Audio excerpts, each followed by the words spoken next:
On November 22, 1963, President John F. Kennedy was assassinated in Dallas, Texas, while riding in an open limousine as part of a motorcade through the city. Despite being surrounded by security, including Secret Service agents and police, Kennedy was shot and killed, which led to a wave of shock and confusion across the United States. His death became one of the most significant and controversial events in American history, sparking endless debates, conspiracy theories, and investigations. The events leading to the assassination. Kennedy was in Dallas for a political trip and had planned to give a speech at the Dallas Trade Mart. The route his motorcade took through downtown Dallas, including the area around Dealey Plaza, has been at the center of speculation. There was a more direct and faster route from the airport to the venue, which would have bypassed the crowded downtown streets, reducing the potential risk to the president. Yet, for reasons that remain unclear, the motorcade took a more circuitous path that brought it in front of the Texas School Book Depository, where the assassin was waiting. The shooter, Lee Harvey Oswald. Official investigations concluded that Lee Harvey Oswald, a former U.S. Marine who had defected to the Soviet Union and later returned to the United States, was the lone gunman responsible for Kennedy's death. Oswald had secured a job at the Texas School Book Depository just weeks before the assassination. This detail raised many questions, particularly about the timing of his employment, which seemed too coincidental for many. Oswald had allegedly fired 3 shots from the 6th floor of the building as the president's motorcade passed by, hitting Kennedy in the neck and head. One of the major sources of suspicion regarding Oswald's involvement is the fact that he had been under FBI surveillance before the assassination. Despite this, he was able to obtain a job at a location that would later be crucial to the assassination. Some have speculated that Oswald's role in the murder was either planned by a larger group or that he was an unwitting participant in a conspiracy. Immediate aftermath and Oswald's arrest. Minutes after Kennedy was shot, chaos ensued. Police officers and Secret Service agents rushed to secure the area around Dealey Plaza. Officer J.D. Tippit, one of the responding police officers, spotted Oswald walking along a street about 45 minutes after the assassination. When Tippit tried to question him, Oswald pulled out a pistol and shot the officer 4 times, killing him instantly. Oswald then fled to a nearby movie theater, where he was arrested later that afternoon. The police investigation quickly focused on Oswald as the prime suspect. In the days that followed, Oswald repeatedly denied his involvement in both Kennedy's murder and Tippit's death. He claimed he was a patsy, suggesting that he was being framed for the crime. Despite his protests, Oswald never had the chance to explain his side of the story fully. The killing of Oswald by Jack Ruby.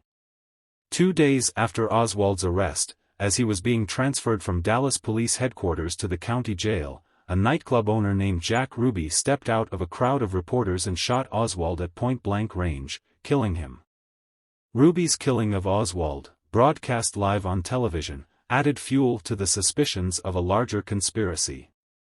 Ruby claimed that he acted out of rage for Kennedy's death, but many believed he was silencing Oswald to prevent him from revealing the truth behind the assassination. Ruby's actions raised serious questions about whether he was part of a larger plot. Some believed he was connected to organized crime or even had ties to government agencies that wanted to ensure Oswald never stood trial. Ruby himself died of cancer in prison before much could be uncovered about his possible motives. Conspiracy theories and investigations. In the immediate aftermath of Kennedy's assassination, the U.S. government formed the Warren Commission, tasked with investigating the killing. The commission's report, published in 1964, concluded that Oswald had acted alone and that there was no evidence of a broader conspiracy. However, the Warren Commission's findings were met with widespread skepticism. Many Americans believed that the full truth had not been revealed. Over the years, various theories have emerged, ranging from the involvement of the CIA, the Mafia, anti-Castro Cuban exiles, and even elements within the U.S. government itself. One of the most enduring conspiracy theories is that the assassination was orchestrated by members of the CIA or FBI, possibly in collaboration with powerful business interests. This theory is supported by Oswald's mysterious background, including his defection to the Soviet Union, his connections to pro-Castro groups, and his subsequent return to the U.S., which many found suspiciously under-investigated by the authorities. Another theory suggests that Vice President Lyndon B. Johnson or individuals within his circle had a hand in the assassination. Johnson became president after Kennedy's death, and some speculate that political ambition or a desire to change the direction of the country may have played a role. However, no solid evidence has ever emerged to support this theory. Mysterious figures and missing evidence.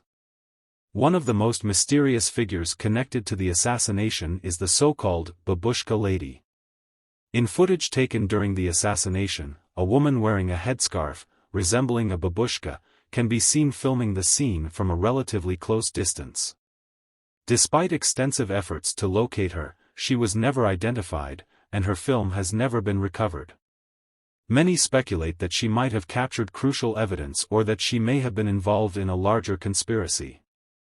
Additionally, some key pieces of evidence from the crime scene were either mishandled or went missing. For instance, photographs taken inside the Texas School Book Depository were lost, and some bullet casings found at the scene were allegedly moved before they were photographed. These inconsistencies have led to accusations of a cover-up, with many people believing that government agencies intentionally destroyed evidence that could have shed more light on the assassination. The role of the media and public perception. The media's portrayal of the events surrounding Kennedy's death also played a significant role in shaping public opinion. News outlets initially reported the official version of events, but as more details emerged, reporters and commentators began questioning the official narrative. Various documentaries, books, and films have since examined the assassination from different angles, often emphasizing the possibility of a conspiracy. Public surveys over the years have consistently shown that a majority of Americans believe Kennedy's assassination was part of a larger conspiracy rather than the act of a lone gunman. This widespread belief persists because of the unanswered questions and the government's perceived lack of transparency. Conclusion. The assassination of John F. Kennedy remains one of the most debated and mysterious events in modern history. While the